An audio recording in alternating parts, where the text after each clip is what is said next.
Hello, OPA members. This is Jim Broyles, your Director of Professional Affairs. This is being recorded on September 15th, 2020. My goal here is to give you an update on some of the emergency policies that have been issued by the private insurance companies and other entities which affect the delivery of our services through telehealth. My main goal here is to respond to you or respond to the questions and concerns that I hear from so many of you. A main concern that I'm hearing right now is that there's some concern that telehealth will end, or in other words, that the insurance companies will come to a point in the near future where they'll no longer be covering telehealth services. So the fact is, and I've reiterated this a couple of times, that most of the insurance companies were actually covering telehealth services before the current crisis began, but they were covering them. They had some significant restrictions on how to access and deliver care through those services.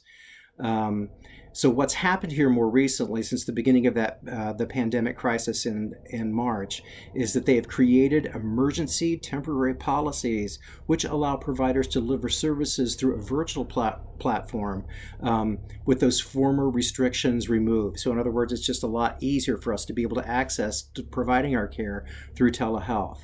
So at some point, the question becomes, what will take its place? Again, we don't know for sure when these emergency policies will be ending, but we're all sort of thinking about right now, well, what's it going to be like once this is over? Once these emergency policies expire. So I've been in discussion with many of the insurance companies about this question. I can tell you right now, for one thing, there's no definitive answer at this point. And I think they're really thinking carefully about this issue, at least many of them are. But I also believe that we won't go back to where we were before, and I believe we can look forward to more permanent policies which allow freer access than we have seen up until now. There will be some things that are likely to come to an end when these emergency policies expire. So these are things like, telephone only or audio only connection in providing services or psychotherapy. That will probably come to an end. Copay waivers that the companies are providing right now, that will very likely come to an end at some point. Some of the other restrictions may not actually ever come back. So, having said all of that, I will tell you, I want to give you now the current end dates that are there for many of the insurance companies. And keep in mind that as I go through this, for many of the companies that have specific ending dates, they have extended those dates outwards in the past a couple of different times. Okay, so for those who still have specific ending dates, it's not a for sure thing that I believe that they will end specifically on this date.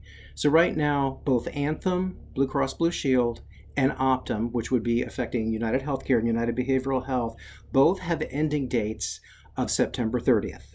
Okay, and again, the policies that are associated with these ending dates have had expiration dates in the past that have been extended outwards twice now. And I firmly believe that with these two companies, that will very likely happen again when we come to the end of this month of September. Cigna has extended its date outward, emergency policy date outward, until December 31st. Aetna has extended its emergency policy expiration date outward until December 31st.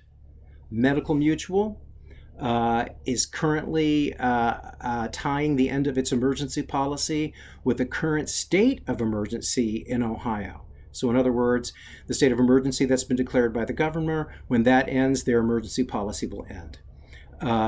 The same holds true for the emergency rules that are in effect right now for Medicaid. They will be in effect throughout the duration of the state of emergency in Ohio.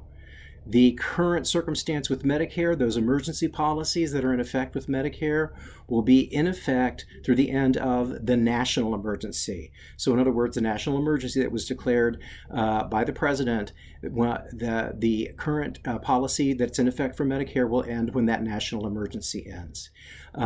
Those are the main updates. Those are the main companies and entities that I have updates on, and I absolutely will provide you with more as I can come across those. I urge you to reach out to me if you have questions or concerns about any of this. The very best way to reach me is through email, and I do look forward to hearing from you.